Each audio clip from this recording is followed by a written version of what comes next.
Hi, this is Cindy And Michael. from Part-Time Permies, and we have a few people over from the Roads Yeah, there's like webinar. 500 people over there Yeah. hanging out. So let's see here. We have Wendy. Is it Pleer?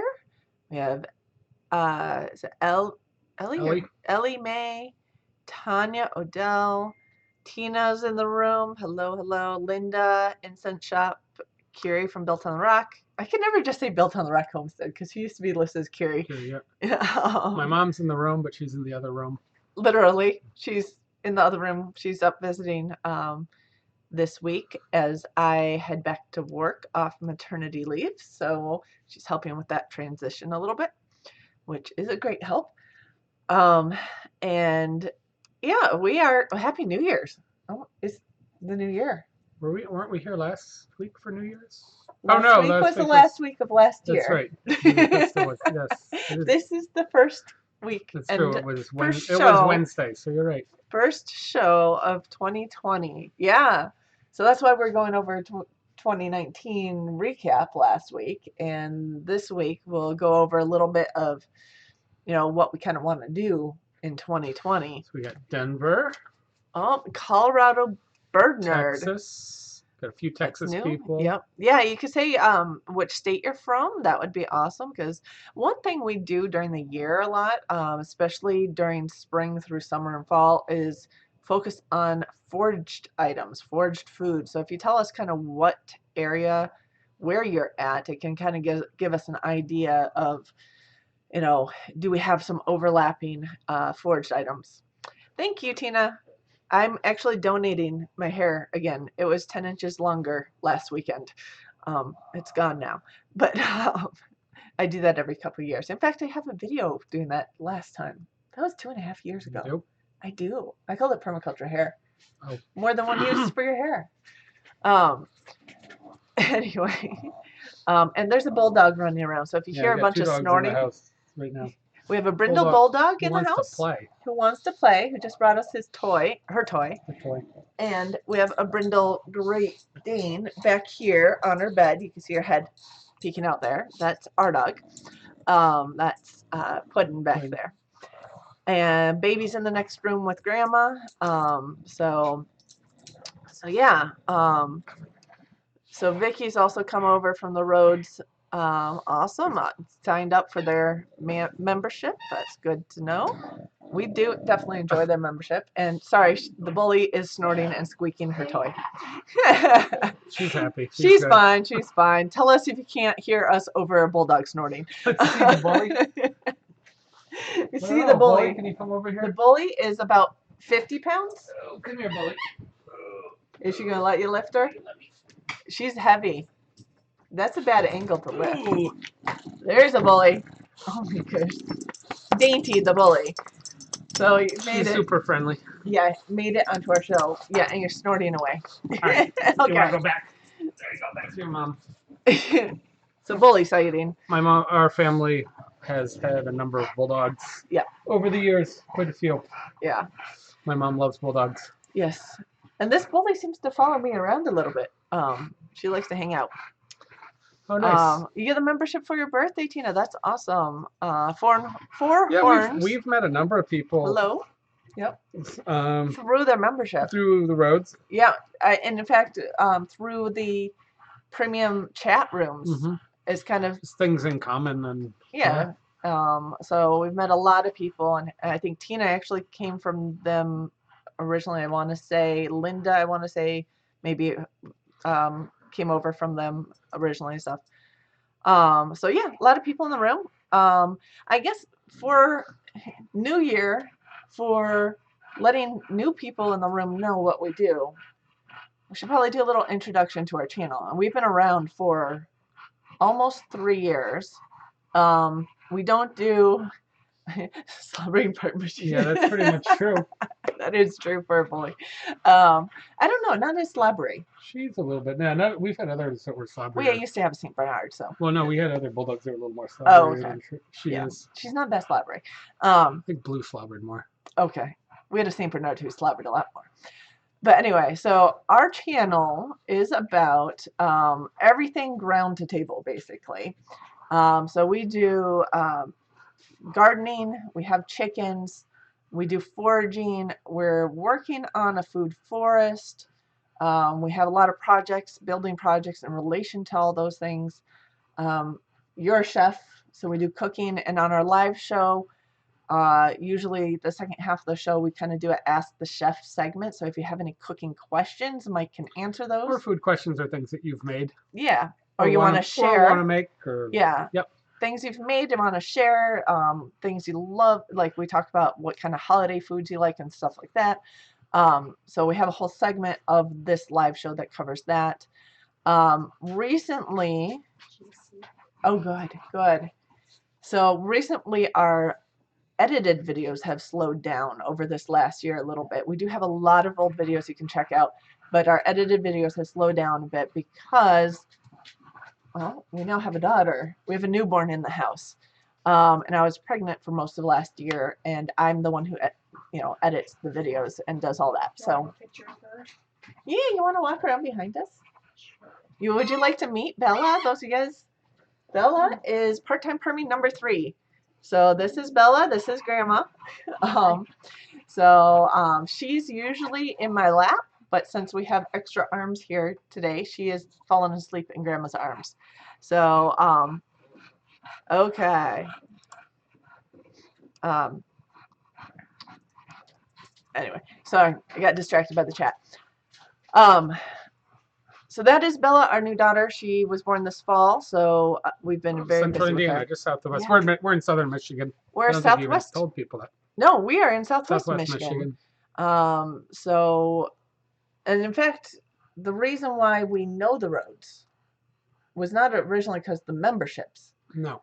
I started this channel when Justin put a call for people who wanted to be on the farm tour, and part of the application to that was to put together, a list of things you do and stuff on your property or things in the area to do.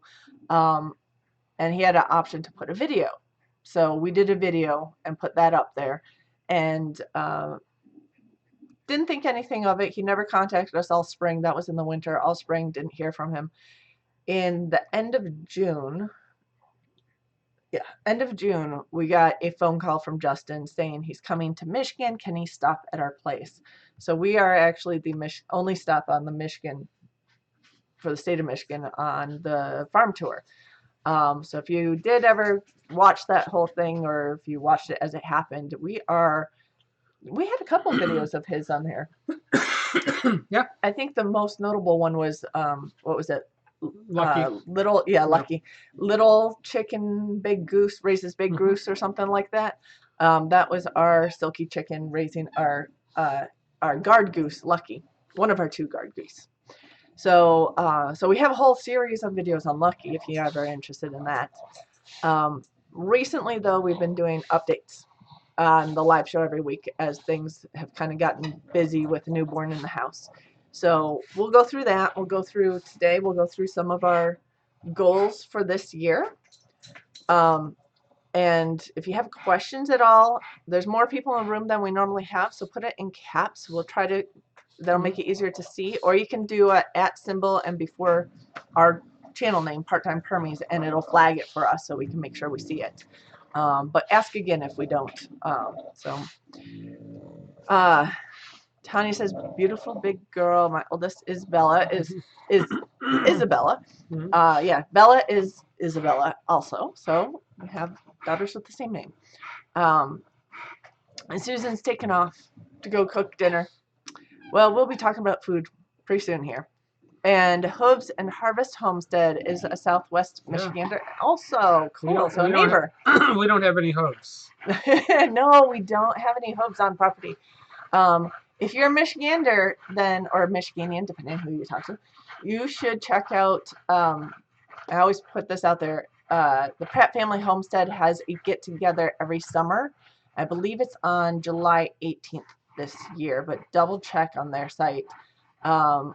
And that's a great place to meet local Michiganians who do homesteading, or anyone interested in it. You don't even have to be doing homesteading to go do it. It's just a get-together of people who are interested in all that.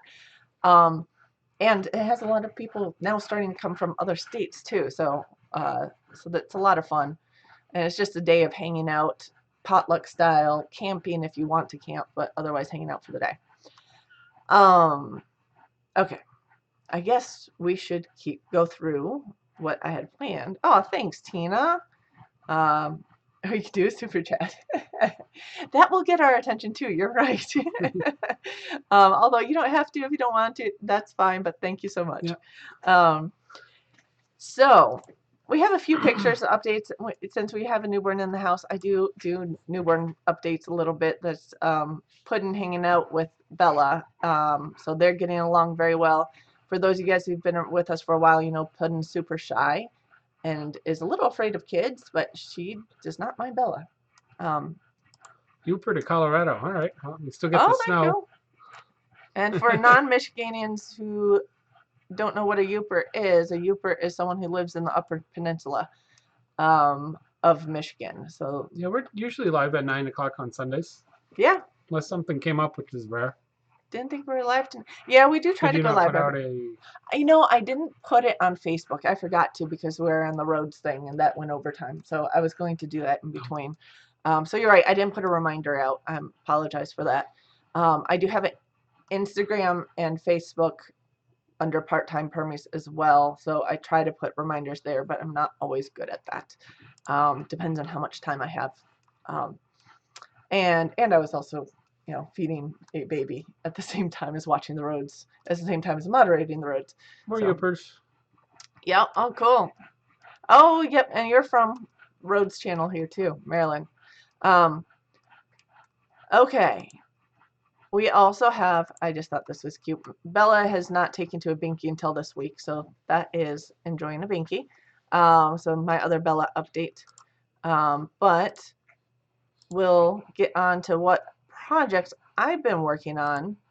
Is we have a greenhouse series of videos from last year making a Zone 1 greenhouse. So do you want to explain what Zone 1 is in permaculture? So zone 1 is going to be right outside your front or back door, your Yep. closest area that you can easily get to in any type of weather. A place that you can go every day.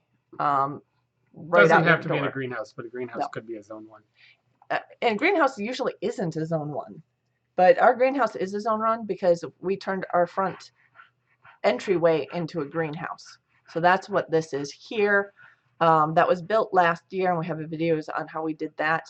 But this year, I've just been putting some heat sinks in, which we did last year. These kitty litter buckets in this picture are full of water, so water holds heat longer. That red bin in the background is also full of water now. I filled those just, oh, here we go. I just filled those the other day, yesterday. Is it yesterday?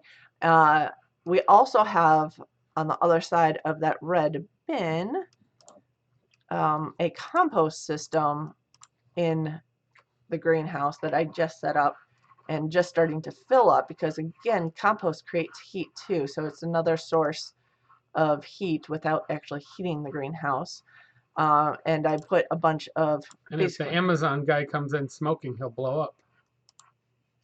What? If you get enough. Oh. If you get enough methane coming no, off of we it. won't get methane. We do have, I did pull over some chicken compost from one of the chicken runs and put it in there, as well as weeds that were growing in the garden. I took it and put it in there.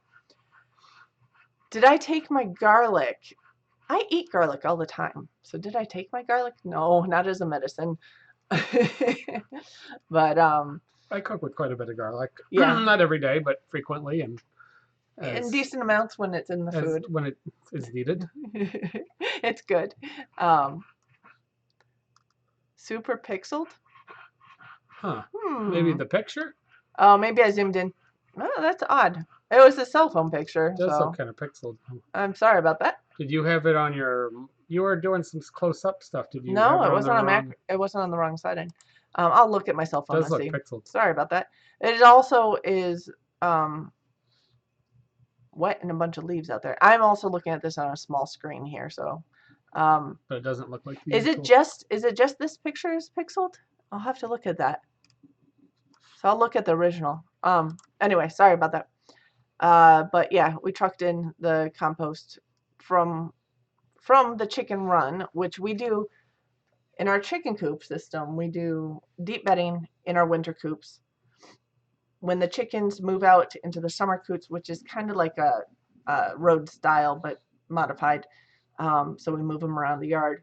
What we do is we let everything sit in the coops, and then the next fall we take the material that's in the run that's all decomposed, we move it into the garden as compost, take the material, that deep bedding in the coops, and move it into the run for the next winter, and then build up the deep bedding in the main coops. We have 2 coops, for the chickens for insulation and to keep the stench down so you don't have to clean it all the time and all that. So that goes through the winter then. So it's basically like a 3-season or 3-step process, because once the compost is moved from the run to the garden, it sits there all winter before planting it again. So it gives it enough time to break down. But I did want to see about heating the greenhouse with it a little bit and test it out.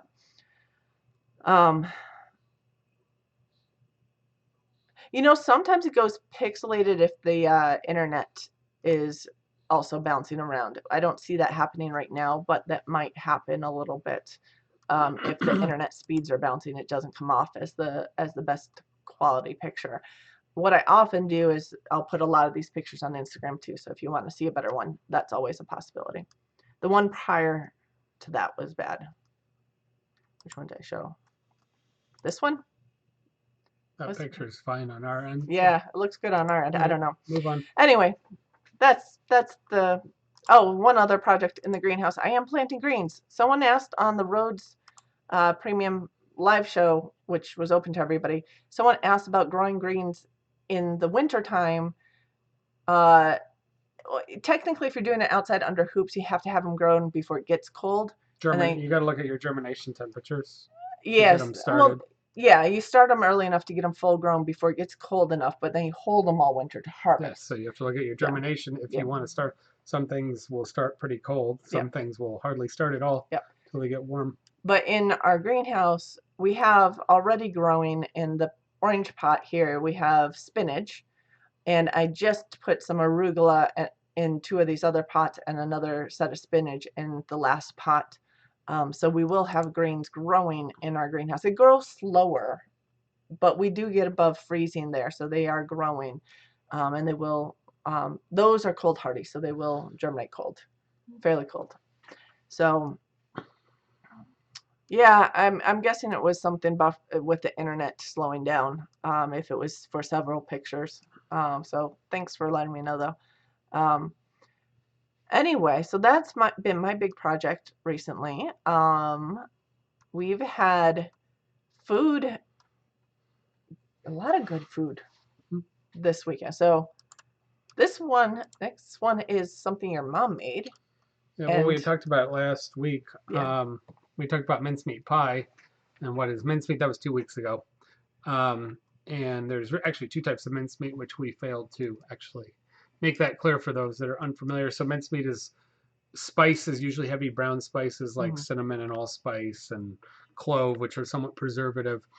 And you can make something that has heavy meat that has some spicing and usually some raisins or apples or pears and has quite a bit of meat, or you can make something that has very little meat and just has a little bit of suet or no meat or something like that.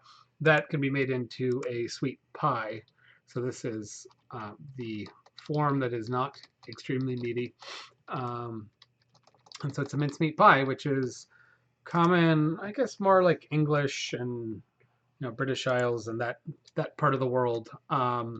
Farmhouse foods. It's a preservative because you can dehydrate it and then you can reconstitute it, and you can or leave it in your cellar or whatever, and then you can eat it later. So yeah. So, and we had someone who was a butcher in the room who was chatting with us about mincemeat. Just made a bunch of mincemeat. Now my guess is and has made it with apples and pears. That is the more meat that has been cured and seasoned and flavored. That's a blend of meat and fruit, whereas this is virtually all fruit. Fruit-based one, Yep. dessert-based one. Again, So, some of them have suet for the fat. Some have a little bit of meat in there, and you could technically, if you wanted to make it vegetarian or vegan, you could do everything but suet or any meat product that would show up in there. and Tina asked us on Facebook about the recipe. Oh, I can get the recipe. He forgot to come with the recipe, Tina. Uh-oh. There we go. Okay, so the OBS gave us a warning that we were disconnecting and reconnecting. So hopefully we're back. Your mom made 2 pies. All right, so our preferred recipe is actually, in this one I don't make it from scratch. There are old style recipes you can find in homestead cookbooks, English, Irish, whatever. But we like the Nonesuch brand. It's a little harder to come by. We are not paid by them. No, I'm just throwing it out there. It's just which is actually owned by Borden Foods, that also makes the condensed milk products. So it's a historical old brand that you used to find easily in grocery stores. Now you may not. A lot of times you find it in a jar, constituted and ready to go, but it's a little more expensive. I think it's a slightly different recipe. It's also a little wet. This is a dehydrated block, and what you do is you follow the directions and you use either 2 or 3 packs for a large pie, and you rehydrate it with warm water and you let it cool down, and then that becomes your pie filling, and you honestly don't have to do anything else to it. That sounds like I can make it. You could add nuts, you could add a little whiskey or something to it. I mean, you can play with it. You could play with it, but it's fine. So 2 packets and 2 1/4 cups of water yields 3 1/2 cups of product, and it's also a trademark of Pillsbury Best, or maybe that's for the crust they're suggesting. Yeah, possibly. Yeah, and you can do people do cookies and things with it too. Yeah. I was just looking for the ingredients. Oh, okay. This one has raisins, brown sugar, dried apples, dextrose, oil, and 2% less of salt, beef, cornstarch, dried citrus peel, apple juice, concentrate, spices, and distilled vinegar. And of course, Borden's is also owned by Schmuckers at this point. Oh, really? Okay. Yeah, because the brands have all been moved around and traded. Of course. But there's probably one plant somewhere in the U.S. that's producing all of it. Yep. But if you make your own, so the common thing is either raisins or currants or sultans, which are blonde raisins, or some combination thereof, as well as other apples or pears, and you can go from there. But I've got a whole bunch of old cookbooks that would have different versions, so it's kind of fun to play with that. Some people, I guess it's not a very common pie at this point. Or cookies or whatever, at least that I'm aware of, but it's sort of tradition in our family around Christmas, sometimes Thanksgiving. So, yeah. Yeah. Carrie at Built on the Rock said that she made and canned pear mincemeat a few years ago. The spices are strong. She adds a tab of it to oatmeal. It's a perfect compote to put on a warm cereal. It would, to rehydrate it. We were talking about stewed fruit also has a bad rap, but if it's used properly and decent stuff, same thing. Putting it on, ideally reconcentrated, and you can actually hold it then chilled or warm it a little bit. And the deep spices, the thickness of it's got good fiber. Of course, it's a little high in sugar, but it's good sugars. But you can get your fruit that way, get a good dose of it. Yeah. And Tina was mentioning that her watermelon book, which is where is it? Watermelon pickles and walnut pickles and watermelon cake is the name of the book. Yeah.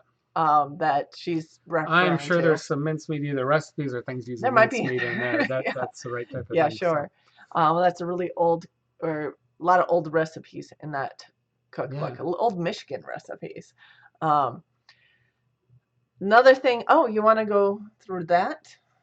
So this is something we've been kind of playing with. There's a guy at our farmer's market who has property in the UP, and he brings back Upper Peninsula. Yep. He has on the property a bunch of maple trees and of course a bunch of birch. He has a lot of yellow birch. Yellow birch does not grow as easily in the lower peninsula, and especially down by us. So yellow birch has very strong nutraceutical medicinal properties that were used by Native Americans and other people. And of course birch trees and maple trees, which all of these can be tapped. So he does a variety of ornamental things. that he sells, but he's just retired. It's just some property and sort of something to do. Mm-hmm. So he taps a lot of trees. Well, he got a lot of yellow birch syrup, which isn't as heavily used, and he reduced some and things. But he took some yellow birch syrup and um, he fermented it, and then turned it to a vinegar. Mm-hmm. So you go through fermentation and then you let that naturally go into a vinegar. Well, of that, and we've been playing with it. He was asking me, well, what about the acidity, and what about trying to learn about acidity? And I said, well, there's actually percent of vinegar and what that sort of is in cooking vinegars and things. He took a small batch of that and added chaga, which also grows abundantly on his property and has a very high Lucky value. guy. Yeah, so he had, well, yeah, now he wants to go up there. I'm sure. This is a bottle that I've been playing with stuff, but this is chaga vinegar, which I believe is based off of the yellow birch syrup. I think there may have been a little bit of extra sugar added to help the ferment because it wasn't quite enough. This was produced and finished, and this was produced with last year's crop. Um, he hasn't had it tested. There's one place at least you can send it out and get concentrations. So the interesting thing is chaga, of course, is used for native tribes up north, up in Alaska and through Canada and all the way into Russia and Asia as one of the most sought after adaptogenic or for basic maintaining of health and preventing cold and cold and flu and just balancing your keeping body. the immune system going strong, basically. So don't know the concentration on this one, but the interesting thing with chaga is chaga you can do a long boil or like crock pot and then extract that. Do that with some of your woodier mushrooms also, but you have to cut it up into small pieces. But you don't get a very good extraction. So another thing you can do is do a tincture, which is a combination of an aqueous or water solution with alcohol.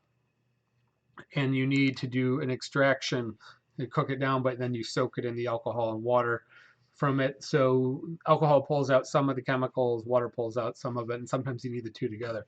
So he's basically naturally through the fermentation of chaga, he has done a double extraction tincture and then letting that small amount of alcohol turn to vinegar has changed the pH. So all of those things allow a much greater removal of the potent compounds of chaga. So this is something, it doesn't taste bad at all. It's not extremely vinegary. It's lightly vinegary. It's not sweet. It's just a little earthy. We've done water extractions of chaga. Slow, like 24-hour. Yeah. Water extractions of mixture. Chaga, reishi, maitake, and turkey tail. Is your chat updated at all? That's what I was wondering actually a minute ago. So. I'm going to refresh. So this is something that you could, you really wouldn't cook with or do anything. You would take like a tablespoon or a little half an ounce, every day or so. And nobody's chatted in a few minutes. And so so this is would be something that you would take as a nutraceutical on a daily or winter, just for general health and well-being. Yeah. Yep. So having that in the house, we play with some stuff like that too. We have some root beer downstairs that we made.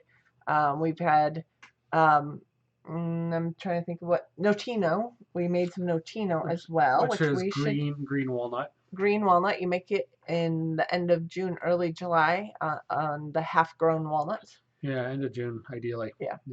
And then around here, at least with our weather. Yeah.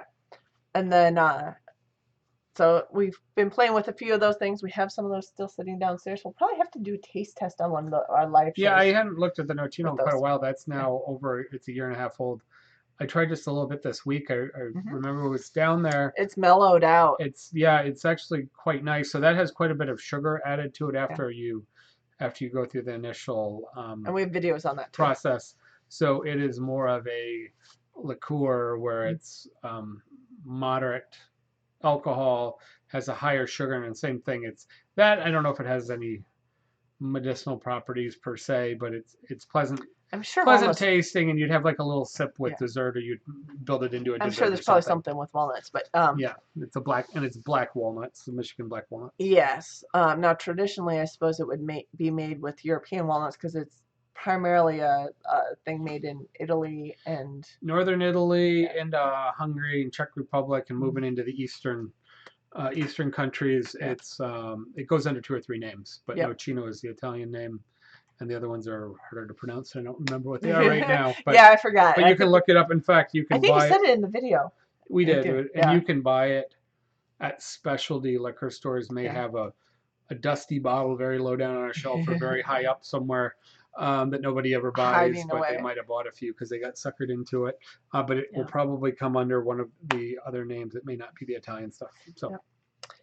And to keep it's pretty tasty, actually. it is. It It is. I does thought it not was taste like green walnuts. originally it kind of tasted a little bit like Coke syrup type. Yeah, it's in Yeah. that range. Yeah. The other thing, sourdough this week. We make sourdough, or We've been making you bread make a couple times, but sourdough. we've been busy, so yeah. Yeah, well, we've had a lot of guests recently, so we've been making more bread recently. But sourdough this last batch. You want to explain what type it is? That's about 80% rye. Yeah. So it's a country sourdough, slow ferment. About it's just a ongoing slow acting sourdough that we feed every once in a while as needed, and it's it's a rye sourdough starter, 100% rye, so, and then that has added to it.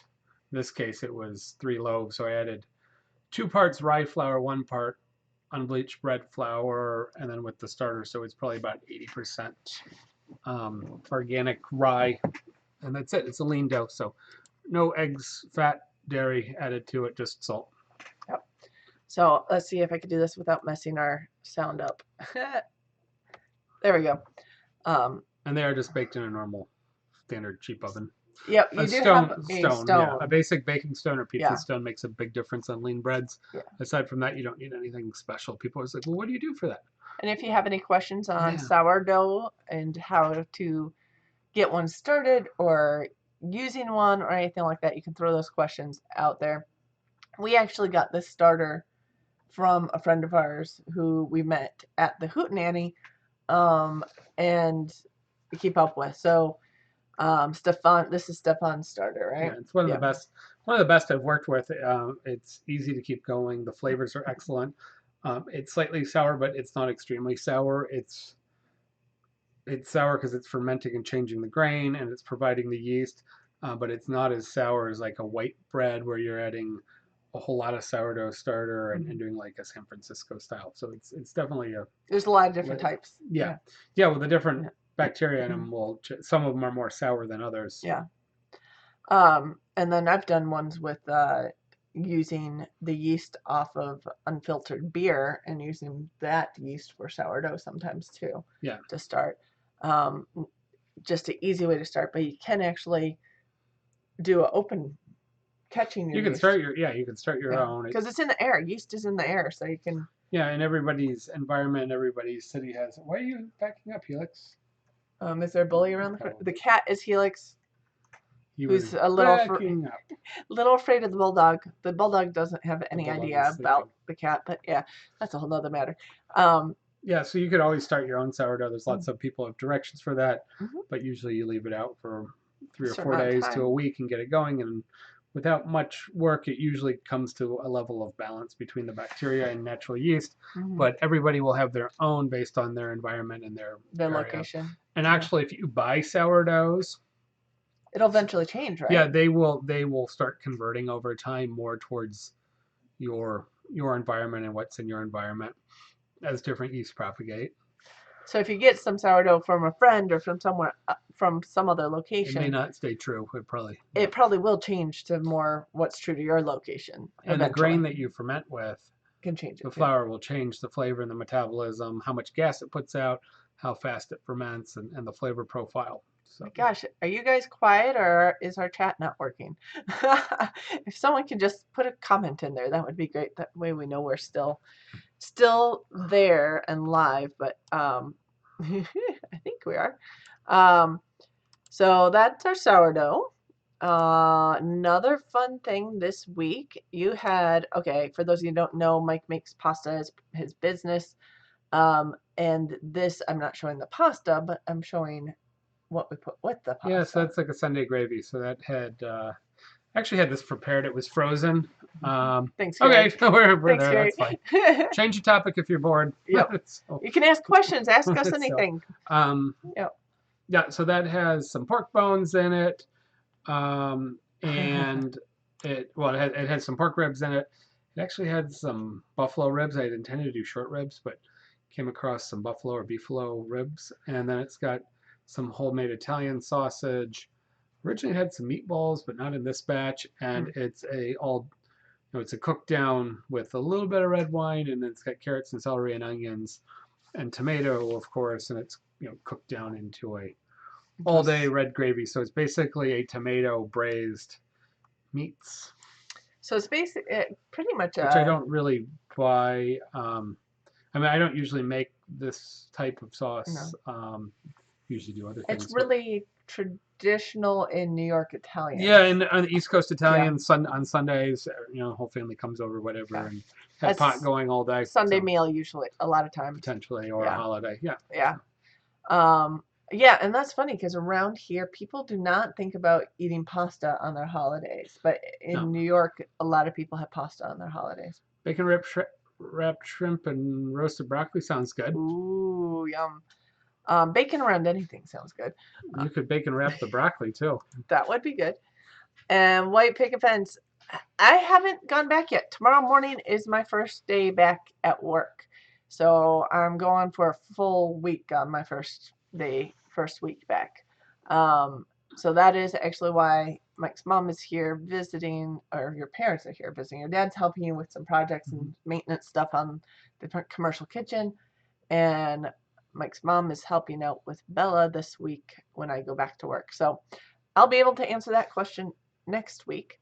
Um, so yeah, and they also say that that dish looks really good. It was really good. I had some more for lunch today. Um, and yeah, I guess what have you guys been having for dinner tonight? I guess that is a good question. I can tell you, my pasta sales were pretty slow the last couple of weeks through the holidays because everybody was focused on other things. Yeah, And then this weekend, I had a pretty busy market. It was a relatively slow market overall, but I felt like your sales I were got a busy. heavier share of traffic than I would have expected because I think a lot of people are bored of everything else and it's cold and they're making Yep. soups and leftovers and they haven't had pasta for a while. And so I had all these people come and get pasta, and I was really surprised that Yeah. that I had a little heavier Yeah. day. I'm sure next week it'll be slow, but everybody got their pasta. Put your knee down for a second. I'll put the webpage. So his pasta business, by the way, if you eat gluten and wheat and stuff, we don't have any gluten free. I'll list here on the chat room. Um, I can't type and talk at the same time Yeah, so I don't know though. what other people are cooking. That's kind of what we've done. And I made a bunch of I had some ham from Christmas, and we've been eating and doing different things. Did a bunch of ham and cheese warm sandwiches and stuff on some of the I've had some sourdough, ham and eggs. ham and eggs. So I took all the rest Yep. of the ham before it would go bad and cooked up about a pound and a half of um, pinto beans and made a ham and bean and vegetable and Mm. kale soup. Made about 4 gallons. Actually, we're down to about a gallon of it left. I need to put Yeah. some of that in the freezer. Yeah. Save some for my lunches. I'm Yeah, gonna make some for lunch tomorrow. Yeah. I Love the saw shells. earlier the Yeah. question about the you can go Helix. There you go. Yeah. Um, Cat. yeah, about the ham. Um, I think making crockpot soup works really well. Hmm. You do sometimes need to watch whether it's on the high or the low. Beans cook great in the crock pot. I would soak them overnight because when they're in a crock pot, you don't change the water. You don't have a chance to get some of the aniline and some of the gassiness out of them. So you may want to go through an overnight soak or a pre-boil and then go in the crock pot. That's the one downfall of crock pot beans. Mm. But yeah, you can put the bone in there. What happens on that really long cook? Or you could start with the bone and some vegetables and beans and really let all the collagen and connective tissue start to cook out and come off, which is what thickens your soup and is, of course, Hmm. part of the healthy aspects of having a stock or a bone-based liquid. So you can take advantage of the crock pot and the moist heat to strip the bones, you can always chop up the meat further and remove anything that you want out of it. And then you can follow up with your vegetables that don't need as much cooking or greens, and you can finish it off. So crock pot is an excellent way to handle soups and stews. Mm-hmm. You could probably add some shells to the soup too if you Yeah, want and to. then you could add some Some shells or pasta. pasta. Typically, you add pasta in about the last 10 to 20 minutes because it will because it'll continue to cook, and it doesn't only needs a short period of cooking, not 3 or 4 hours. So 19 Dana is pints of turkey broth. I am almost out of chicken broth, turkey broth. turkey and chicken broth. I've used a whole bunch. So what I'll do is I'll take our carcasses when I do roasted chicken, which I don't do a lot, where I've taken it off the bone. 3 carcasses will make a gallon of stock, of kind of standard stock.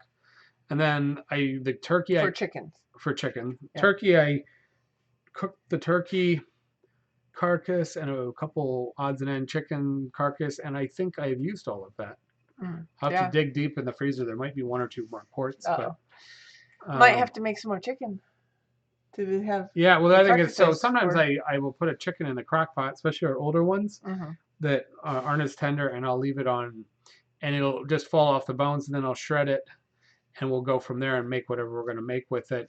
And sometimes I don't need the stock, or I don't need that much, so I could end up with a whole like 2 quarts of stock from that. Yeah. And I can put that away, especially if I throw a little bit of herbs, bay leaf. Sometimes I'll just throw like 1 carrot and small onion in there, cut in half, real rough, and so that it makes its own. That's more of a broth than a stock. So a stock is lots of bones and not so much meat. A broth is whatever you've got, but could be a lot of meat scraps and vegetable or the whole item. So that is, by the way, the difference technically between a stock and a broth. Okay. Is the use of bones or heavy use of bones that is required for stock. Yeah.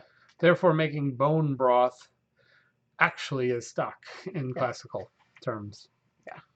Which is a very popular thing for people to do, is to make stock and use it, which is great for so many different uses anyway. Yeah, well, it's a fortification. So in classical cooking, you'd actually cook vegetables, rice, everything was made in stock. Yeah, not water. You were breaking down whole carcasses, so you're always cooking stock every night. You always had a abundance. So flavorful water. Now it could be a vegetable broth or stock.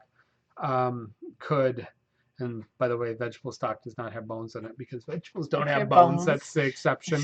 But you can make a nice vegetable stock, and so anytime you cook and you need to add liquid, if you can add a flavorful liquid, even if it's just lightly flavored with and is better than using water, or you can use juice and other things. So it all depends on what you're doing. But yeah, I don't typically make rice or make my vegetables in stock. But you can use gelatin to kind of glaze them and stuff. So I don't make those things in stock, but any other time that I'm making items, I like to start with stock if I have it available. And do we have any other cooking questions along those lines? What do we have for dinner tonight? We had, your mom made. We had lasagna that my mom brought. Yeah. Celery has ribs, that is true. Don't know if you could count that as your bones, but it is an important aspect of making a good stock. Is celery. Too much celery gets salty and bitter and strong, but no celery, it feels like it's missing something. So yes, even 1 rib of celery makes a huge difference. Have you ever made like celery rice? So you take a rib of celery and you take the back of your knife and you just hit it a number of times so it breaks up and bruises it, and you throw it in your pot of rice. And you can put a piece of thyme or a bay leaf or whatever you like in there. And you then do your boiled steamed rice with that 1 or 2 pieces of celery in there, and it makes a celery scented rice, and it's noticeable. Only meat, bones, no veg this time, or herbs. That's fine, because if you because you can always then move forward and add your vegetables later. Yeah. And in fact, most stocks have a small. So for 10 pounds of bones, you use about 1 pound of vegetable. I a lot of times do 2, which is heavy, but traditionally it's 1 pound of vegetable, and that'll yield what about? Well, it depends on what type of bones. That'll yield a couple gallons of a concentrated stock. But And the more meaty the bones, and the more knuckle bones and gelatin and tendons, and the better. But yeah, you don't have to have veg. I do think that if you add, and the longer you cook a stock, the less you cut up your vegetables. You can still peel off the bad parts or the dirty parts or the heavy skins, but on a long cooking stock, you can cut an onion in half or in quarters. You can chop carrots in big, 1 or 2 inch sections. You can just kind of break up the celery and throw it in there, and throw just a couple herbs in a very small amount will actually bring out a lot of your they're called aromatics. It's pretty, and because that's what you will smell. So I do think it's always better to make stock with a light amount of vegetable, but if you're making a real clean stock that's very neutral, and in fact will have very little flavor until you add salt or other things to it, then you can go back and you can saute your vegetables and cook that into your soup or whatever you're making and add them later. So, and then you can eat them. And if you eat the vegetables you're using to flavor your aromatics, it's technically called matignon, or it's an edible mirepoix or aromatics. So Four Horns Farm is asking that they're attempting sauerkraut. How do they know if it's good if it doesn't stink? So that it doesn't stink. Well, so it should have a distinct sauerkraut smell. If it starts smelling bready, you have a yeast infection and it's going bad. Now, it may be a little bit on the top, and you can scrape that off. But if it really starts smelling bready, you've ruined it probably. If it's giving other really bad smells, it may be. If it can give some kind of weird smells at different times in the cycle, either as it's in its heavy ferment, or if it's on the back end and it's been stored too long and going bad, it can give you really bad smells. But also a quick sauerkraut that's only, a lot of sauerkrauts are 1 to 2 weeks. Quick, can still have a lot of crunch, and it may not be fully finished. It may have a little effervescence or a little fizziness to it. Although the yeast can make it fizzy too. But you can have a very light and fresh sauerkraut, by the way, when you do an uncooked sauerkraut, has much less aroma and is not as strong typically as a cooked or pasteurized one that you get in like a can. So the ones you get refrigerated in the bags or you get in tubs, those are typically unpasteurized. They're going to have a much, much lighter flavor. So so having a low aroma, and again, your bacteria, even though it's the same bacteria, can be slightly different strains. Not all of the natural bacteria are going to provide exactly the same flavor. But with that, sauerkraut's pretty similar from one to the next. Yep. And I never liked sauerkraut until I finally had some fresh kraut from the local farmers. Yeah. And they some of them like to sell it underground. Yeah, a lot of people like to. Because you're not legally. Michigan, they're really tough on selling anything that's fermented or pickled. Yeah, without a very specific protocol that's approved. And testing, it's a little extreme. Yeah. This was a sauerkraut state. I mean, most of the country was. We have a lot of German and Dutch here. So, lots of farms. Lots of farmsteads where probably every one of them was making barrels of sauerkraut. So the idea that you can't make it and trade it and sell it at the market is, I think it's pretty ridiculous. Yeah. But it's pretty darn. Everybody makes it around here, basically. Yeah. So any other? And of course, kimchi is the same process, but it has more garlic and onions and chilies in it. But it's the exact same process. Another one I didn't originally like, but it definitely grew on me. Good kimchi is nice, and now I really like my Korean food. 6 days. So 6 days is probably like a halfway done. So as long as it's covered, you do want to make sure that your liquid is coming all the way to the top and that you have a weight on it. So it's completely so covered that it's in water. Completely submerged. Yeah. Whether you put an airlock on it or not, it's kind of up to you. But you're kind of halfway through. You should be seeing some bubbling. If you get your nose up close to it and kind of waft it, you should get some smells.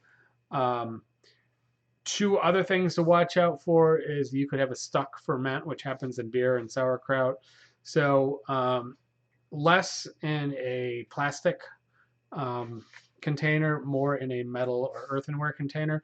So you typically do it in a cooler place, but in the winter, if you're doing a cool place, a root cellar basement can be too cold, and especially if the container is on the floor, dirt floor, concrete floor, it can conduct some of it'll take some of the heat out, and you may not reach the temperatures you need for fermentation to take place and be spontaneous. So you need that growth in there. So yeah, it's called a stuck ferment in beer, and again, doing winter brewing is generally better because it's more controllable. But so what you need to do then is put it up on some wood blocks, or you need to get it out of a basement on beers. You can start them like in a warmer area, and then because they generate heat, sometimes you can still bring them to a cooler area, take it off the floor a little bit, so that you make sure you do have a ferment, and that if you don't get the ferment going, eventually it's just going to start getting mold growth, and then mold can either not smell or eventually get really smelly, but you won't get sauerkraut. But 6 days in, you should see the beginnings of fermentation in 1 to 3 days, and then under the kitchen sink, that should be a fine place. I'm sure you'll have enough heat unless it's got a big draft. Yeah.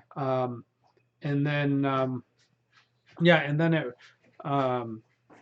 it should kind of get into its full ferment at 6 days, and depending on how it's going and the temperatures, probably 2 to 3 weeks, you're at full ferment. The other thing you can do if you aren't certain that you've got a good culture and a good ferment, which should happen naturally just with the salt and to make sure you have enough liquid in the cabbage, is you can always buy some fresh unpasteurized sauerkraut from the store. And in that case, I would probably go out of the way to buy organic or real high quality one. Yeah. And you can take just a pinch of that, an ounce or two, starter kind of, and just stir it in, or pour some of the juices out of the container and eat the rest.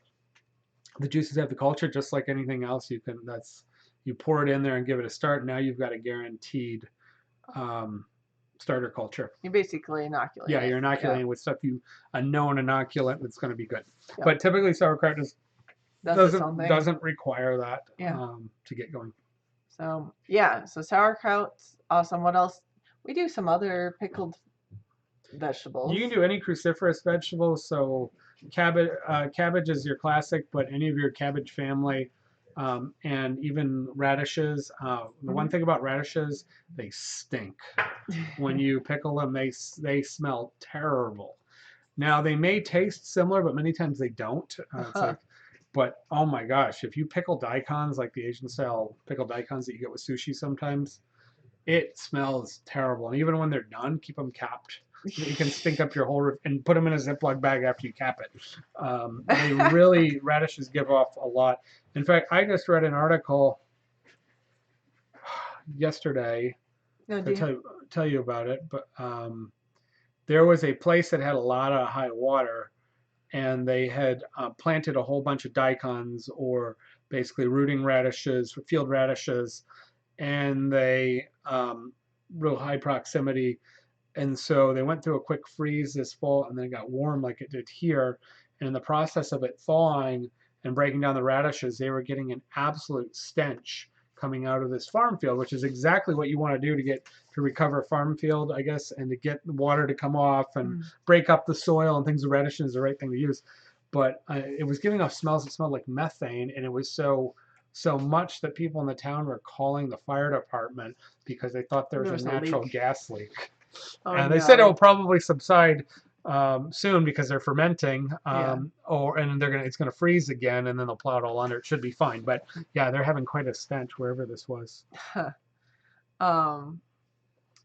Love the bubbles, so bubbly sauerkraut. So next batch, try to inoculate the bubby sauerkraut. Bubbies. Yeah, and so the commercial ones, they're going to have a known culture that's gone through lab testing. They're probably, because of what a lot of the states want, they're going to keep that, and they're going to inoculate each batch. Typically, you let it happen naturally, or you backwash one batch to another. Well, they can't just backwash; they actually have to do a known starter culture or test their culture. So they're going to be doing that in large batches. Or another thing that happens is if you're regularly using a crock for pickles or for sauerkraut, even though it's glazed, that culture stays on there. And so you can get a natural start because the lactobacillus will be dormant, but on your crock. So don't scrub it out? Well, the more you scrub it or boil it or bleach it or something, which isn't necessary, you could probably strip it. But Yeah, you're gonna have some, and of course, if you have any wood, some old recipes would take a piece of wood, or your weight might be a wood barrel top or something, which of course would have all kinds of nasty things, but it's got an overabundance of the good things, and then so you put that weight on, and some of these things they're accidentally inoculating because they kept Using reweighting the reweight. Yeah. pickles and or kraut and things with some of these weights. Yep. So yeah. So, and the internet's bouncing around a little bit, so sorry if it's buffering at all I at made times. fresh kraut many years ago. We had an event, and I had a couple weeks in advance, and so I went ahead and made some, and I did inoculate on that because I wanted to make sure that it was true and that it fermented fast enough. And we did something kind of nice. Nobody ate it. Sauerkraut hadn't really quite taken as much. Had a resurgence. It was also on the East Coast, where it probably was a little bit later to research. And where I was at, the chef kind of looked at me like, "Well, that was a lot of work for nothing. That was kind of stupid." But I don't agree with him on that one. It was just a little ahead of its time. It wasn't. Nobody really appreciated. It tasted really good. We kept it around for a while and used it for a couple of different things. But I made like one 5-gallon bucket. So. And we are having some buffering issues. I just hit restart and might be having some internet issues, although OBS says we're fine now. So we'll keep going. I'm trying to restart the YouTube and see if we could get that going again. Yeah, so hopefully this keeps going, but now we can't see chat. So I will ask you a question. What other veggies do you ferment or pickle? You can pickle anything in the cabbage family. So, and hopefully this works. Looks like we might be back. Let us know if you can see us. I know there's always a delay. So I'm going to see if you could chat and tell us if it's working again. I might have to refresh the YouTube page, but I'm going to give it a second. Let's see. YouTube says excellent connection, but I'm still getting a buffering thing on that. Oh, we're down to 0 again on, bouncing around. Sorry, guys. Internet decided to bounce in and out here. Still there. Can you get, oh, good. We're back on, I see us on the YouTube screen too. So. There we go. Yeah, no. Yeah, we're almost done for it's approaching 10 o'clock right now. Yeah, I don't know why we're bouncing in and out on internet all of a sudden. We got new internet a year and a half ago. And it was much better. Super fast. They built a bunch of houses down the road. Yeah. And I'm thinking they may be starting to overcome that better service now because people really dislike the first service. I will say this is better than the first service, even still. We could hardly do a live show at all with the old service. Yeah. This is better. There is there's a fiber service that's coming in. I'm not sure if I think they might be over here. That is the disadvantage of being rural, is sometimes it's hard to get good internet service out to your area. We're not that far out of, no. We're just on the very edge of where, so yeah, now there's a new fiber service that's supposed to be in the area. So I'll have to look into it. So maybe we'll upgrade once again at some point in our future, but we're back. They also raised the price a lot this year. Yeah, they did. So I'll have to look into they that. Didn't, I don't, well, they probably no, I think it was a 2-year. Yeah, it's probably a 2-year. No, we're in our second year now. It raised quite a while ago. After the first year, it jumped significantly. Yep. So, and Tina sent us a message outside of this saying she's going to say good night because she has 5 a.m. morning. I am going to be starting my early mornings tomorrow as well. And of course, I'm on newborn time too. So we have a Green Gables jumped in. Yeah, we just. Yeah, so I'm probably gonna actually have to say goodnight here soon anyway. But unless you guys have any further questions for Mike on cooking, since it's 10 o'clock at night, I'm going back to work after 3 months, almost 3 months off on maternity leave. You didn't talk about anything you had posted for tonight. Oh my gosh, no way. Okay, guys, we need to go over this real quick. Do that next week. We could, but we could do a few minutes. What do we want in the garden? I don't know. What do you want in the garden? I want to start new seeds. I want to try out sesame, and I want to try out fennel. One is the Charles Dowding. He plants fennel with everything. Everybody says you can't plant it near other vegetables. Other vegetables don't like Navi it. and Bonamiga sell quite a bit of fennel Yeah. at the market. You have to ask where they put it, but they get nice. And then Dan grew a bunch. They got nice, like small. They're definitely much smaller than commercial fennel, but they were sweet and they weren't tough. So sesame should grow up. And the reason why I want oh, sesame, good, Green Gables, yeah, yes, the reason why, good. I'm glad they love the basket. Yeah, awesome. we sent out quite a few. Oh, were they the ones that ordered it online? Well, I was trying to figure out exactly who it was because it came through your name, and I hadn't put two and two together. So that actually helps me out. Thank you. So sesame, why do I want to grow sesame seeds? It's supposed to be easy to grow. You can make za'atar with it, and we have our we grow thyme. We have in our backyard, the other part of that is the sumac. So we have two types of sumac that grow in back. They're both and there's edible. Lots of sweet and savory things that use sesame all over Asia and the Middle East. Sesame's grown in abundance. Yeah. So that's plus the chickens and birds like it. I'm sure they would love it. Yeah. So there's that. Food forests. The main thing is just to keep slowly add to the food forest. We're not doing anything big. I don't unless we get a break where we could take a few of our trees out. I'd like to take some out this winter, but I don't know when that would be. Don't know at this point when that's going to be. So if we could get a point where we could take some of the trees out and thin it out a little bit so we could put more food related ones in. We have a lot of locust trees out front. Yeah, you can definitely grow sesame. Also, if you look at some of the heritage stuff down in the Carolinas, there was a historical thing they're bringing back called bene seeds. And bene is basically a historical sesame. Everyone's like, oh, you put bene seeds in this and bene that.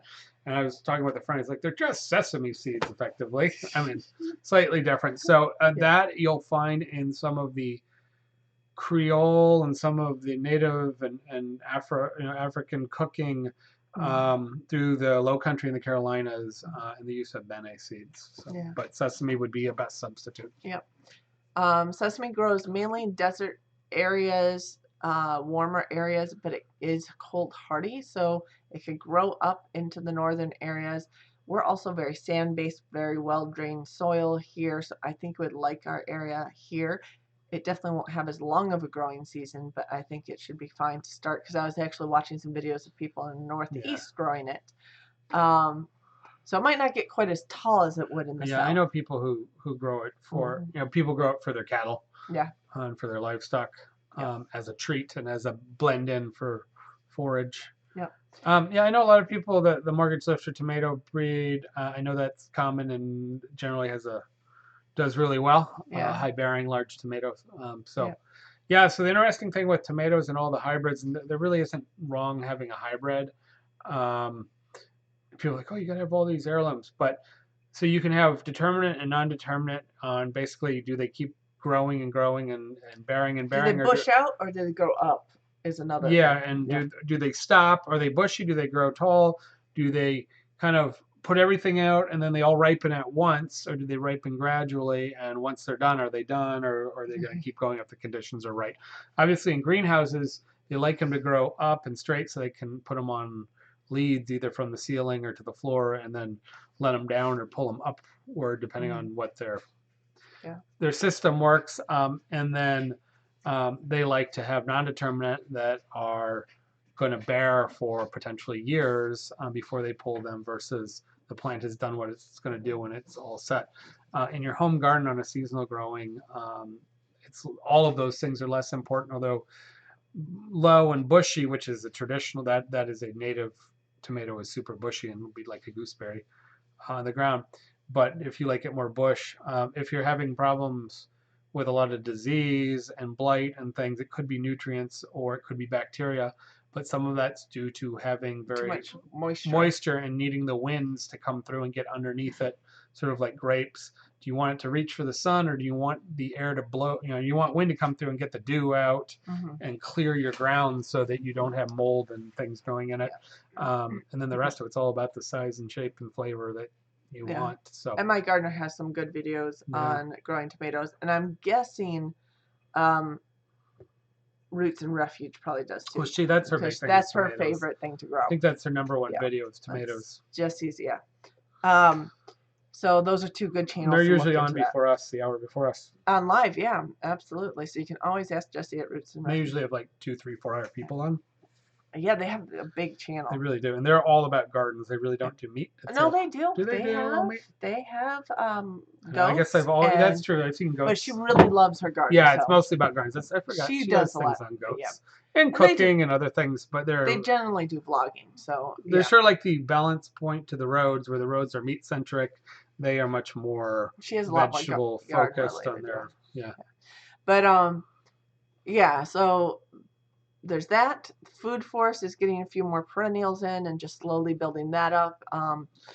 The using the greenhouse, I'm gonna try to start seeds in there again. Probably keep. We do have a plant that seems to be a lot like our Trinidad pepper plant, original one. So we're gonna try to keep it growing, but we can also start seeds from those peppers and maybe keep that in greenhouse separate from the other pepper plants. We have let's see here, the chickens. Chickens, we're gonna do meat chickens again this year. probably because we think we may need enough to keep bringing enough in. Yeah, we have the setup for it now. Yeah. And so we want about 1.5 chickens a week on average. So yeah, about 50 to 75 chickens a year would be good. would be a generous amount of chickens for us. And we'd like to try out Freedom Rangers. We did Cornish Cross this last year. We want to try Freedom Rangers. Maybe do some side. We've had people that love them, and as a out and you're making a lot of noise in there. You guys. Yeah, sorry guys. No, so we might do a comparison between Freedom Rangers and Cornish Cross. That would be another thing. If we did that, I'd probably need to build another coop. Another similar meat chicken coop. And that's sort of a learning process on the Freedom Ranger, because some people say they just do absolutely great, and compared to a traditional chicken, they're so much more hardy and big and do well. And then other people put them against Cornish, and they're like, well, they still grow much slower, and they cost a little more, and they would rather have them done faster. So the jury's open on what our preference is. We know different people for different reasons like go different ones. one way or the other. The channel, I will eventually start trying to do videos again, but I got to see how things go with work and with the baby. So we'll keep doing our lives on every week, Sunday night at 9 p.m. Eastern, and I'll get you updated on all the other projects we have going on those live shows. And if you have questions on cooking or any of those projects, you can always ask us directly there. But we do have a lot of, I think we have like 300 videos or something like that in general from the last few years. So if you're interested in any topic, you can check those out. And then as projects come, I'll see what we can do with videos. But I'm going back to work this week, so it's definitely on part. There's a reason why we're called Part-Time Permies. But that will be a goal for me to get back into a little bit. Freedom Rangers, you have to buy them from them. They're not really a breeding line. They do their own breeding. They're a cross. Yeah, and they're a cross, so they don't breed true if you can even breed them. The Cornish, I don't know if they're a cross too, but and they're so big that you can't keep them long term because they just don't do well. Now, some of the well, you can. I've known some people who did keep one or two long term, but they tend to have a higher chance for heart disease and broken bones because these grow so fast. So if you do really take them out past 10 weeks, then you're risking health issues. But then I know farms that were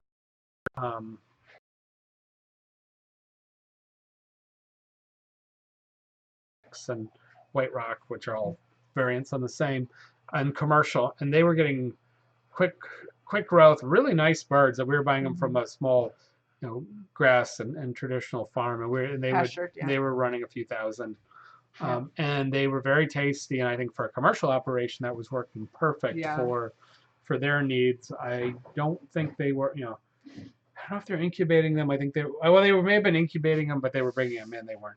They weren't doing their own hatchery. I don't think, but they had a very, and they were tasty, and they had a really nice long thin breast meat on them, which is sort of the French style. So they in the restaurant they work And it nice. would have been more traditional technically anyway for until they came up with the Cornish cross. Cornish cross is just built for giant breast meat. So there's lots of variations for rustic traditions that you can look at and figure out which one's going to do what you want. Yep. So that's chickens, channel, your business. What are your goals? Well, we're just doing more of the same and trying to get more efficient and pasta business. Yeah, we're trying to grow the capacity so we can do more and do it a little bit more efficiently so we can do more with less time. So we're working on mostly refining this year. Yeah. Growing business where we can. So probably we're in an in-between where to grow big, we need to make some big staffing and equipment and probably more space. And to do some of those things, we're going to probably try and wait it out a little bit this year unless things suddenly change. But try and at the same time refine that process. So yeah. Hi Adirondack. We were just wrapping up. So that's sort of what we're doing. Because I know the product and I know our capabilities pretty well. We kind of know some projects directions we want to go. Also working towards some low gluten. I think we're gonna try and get that together by May. Alternative grain and alternative, maybe bean pastas maybe, or something. Yeah. So working on some different formulations, trying to get them to dry properly and make them economically efficient because the ingredients are very expensive and the processes are more difficult. So trying to get a product that we also in the end tastes and performs decently. Gluten-free is harder to cook, and so we need to get something that's going to meet those standards. Yep. So and the efficiency also has to do with childcare. You're going to be producing some of that as well to save on that. Trying to change around some of our production times and things. Yeah. So that will be a work in progress as well, and trying to figure how to balance childcare and business. But that's kind of been where we're at right now. We will definitely be keeping everybody up to date on these live shows. Instagram, I'm putting pictures up of the projects on there, so if you're interested in that. But then I come back and usually put a lot of similar pictures up on this live show to kind of walk you through our projects here. If you have questions on how anything is working and all of that, you can always send them our way on the Facebook or in this chat on our live show. But that's kind of where we're at, and we'll see where this year takes us. We still have to get through winter, pick our seeds, and get things started for the new garden. So can't wait until spring. Any other final questions for us tonight before we sign off? I guess I'll throw that out there. I heard Bella get a little fussy in the next room, so I will probably have to get going and take care of her and put her down for the night. She is one who does not like to go to she was napping just now, but she doesn't like to go to sleep long periods until like midnight. We'll see how that works. But and Carrie's gluten-free. So once you get are you celiac gluten-free or just no wheat? Like if we made a bean pasta in the same environment as our wheat pastas, are you that far, or are you Carrie, most of the Instagram automatically posts to Facebook, the Part-Time Permies Facebook, because they're owned by the same. You can get Instagram to post to Facebook. On the page. You used to be able to get Facebook to post to Instagram. They blocked that a number of months ago. Oh yeah, a number of months ago. Yeah. No, I didn't know you could do it. Yeah, you could do that prior. Okay. And then when everything started happening with Congress and Zuckerberg and trying to post, they're too much the same. They all of a sudden made that function go away. Yep. Christmas tree coming down probably next weekend. Probably. Yeah. My general feeling is everybody puts their Christmas tree up way too early. And takes them down. And then they take it down right away, like 2 seconds after Christmas. I mean, if anything, we'd rather keep it up longer and put it up later. I mean, if you're doing 12 days of Christmas, I mean, we're just at the end. If it's down before the end of January, that's a live tree, so it won't last that. But no, it'll come down soon. Well, a live chopped tree, non-fake. Okay, health improvement and weight gluten-free. So if you're not as far as celiac, you could probably eat a bean pasta made in facility that has gluten. In that case, you probably will be okay with what we're trying to put together. It won't be certifiable gluten-free because it won't be in a facility There's a without. chance of cross-contamination. Yeah. But it would be extremely minimal with our setup. So anyway, working on that. We'll let you know when that's available. And otherwise, we will have to sign off for the night because it is 10:15 and I have to work tomorrow morning.